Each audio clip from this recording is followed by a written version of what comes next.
chill too? I probably should. I just don't want to be, I'd rather like work than be stressed out on set tomorrow. Yeah. You sound very prepared. I'm more prepared for this, definitely. But dude, Scarfs was kind of a nightmare, bro, so I just don't want that to happen again. We had been having some of the roughest days, I think, on set for the past probably 3 days. We had gone through enough challenges for any people who are bad at their job to have given up by now. Any filmmakers who didn't really want to make the film would have given up, and we had not given up. It kind of got to this point in the shoot where we just accepted, like, it's never going to be easy, but we're just going to keep pushing through it.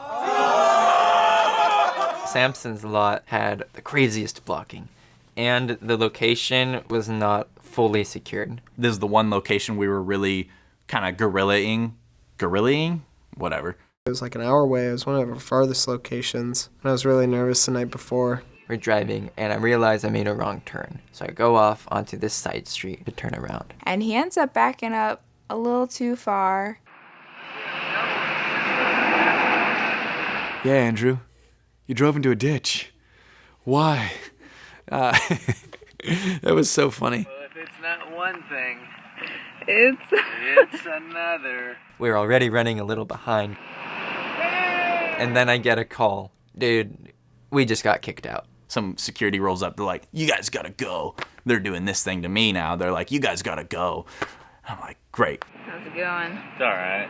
It's alright. We can't shoot this big scene. We have 4 days remaining until Tyson leaves. And Tyson's a big part of that scene.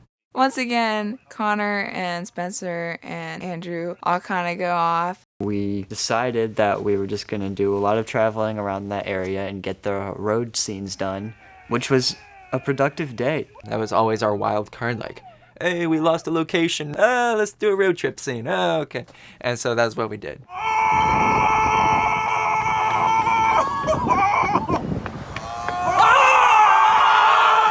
We got to film underneath this bridge, but it had like this cool catwalk. We have like a whole bunch of pictures of us in between like the support beams of the bridge. Yeah, it was awesome. It was a little creepy because you get out and there's just like a 1,000-foot drop and you're like, ooh, I sure hope I don't fall. That would really put a hamper on this movie.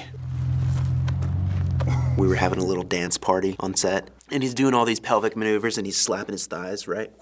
As men are prone to do. But it was just one of those things where we were messing around, just kind of playing. And he just escalates in intensity, right? We're talking like Mach 1, Mach 2 speeds. And then he hit me right in the crotch. Imagine as a kid you're playing hot lava, and then you step in the hot lava and you just get engulfed in flames. Imagine all that, but in the crotchal region. We got safe waves over there. Might go get some gummy bears. And then the other scene we were able to move to this day was the train track scene. Yo, goals. We got to get Space Waves into the iTunes top spot by the end of the summer. The train track scene was one of the longest scenes me and Marvin had. We weren't exactly allowed to shoot there, but we had a meeting with everybody and we were saying, if you don't need to be on the tracks, don't be on the tracks. We were very, very, very clear about how safe we need to be. One thing I had really wanted for this film was a cam op, preferably someone who's experienced with the type of camera stabilizer we had using. But since my whole camera team was one person, and that person was the first AC, I didn't really have anyone to op the camera, so I ended up opping. Connor's like, I don't know if I can steady cam this walking backwards for 3 minutes. And then we were thinking about, okay, well, if it's not a one take, let's cut it up into different wides and mediums and close-ups and stuff. Spencer and Connor weren't quite seeing eye to eye. By the time we finish, the arch will be in frame. It was kind of a last straw moment of like, yo, we got to come together at this point. We got to get the scene. And I said, okay, start with this medium and then just back up and try it that way. And then Becca and Connor almost get it perfect on that first one. And I was like, well, let's just do it in one take then. Let's just do like 10 takes of this and then one of these will work. We ended up getting this one shot where the train was actually going in the background of the scene. I can feel it.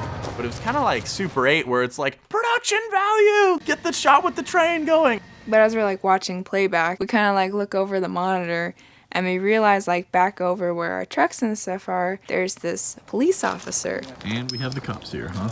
Yeah. Got the 5-0. I'm thinking, oh, shoot. Need everybody's ID. It's much quicker. Okay? Okay. Or I can call the sheriff up here and we can just write a bunch of tickets. So I don't think we need to do that. But he was super nice, let us go. Also tell us a lot of horrific stories of people that were shooting on train tracks. The guts, the arms, there's a leg here, a torso here, no head. The first 2 ones I went to, you know, where's the head? No, there isn't one anymore. Yeah, that was an interesting day. We'd been kicked out of 3 places that day. One of them was just a place we were trying to park. We didn't even get kicked out of the parking lot. We got kicked out of the parking spot. That's another story.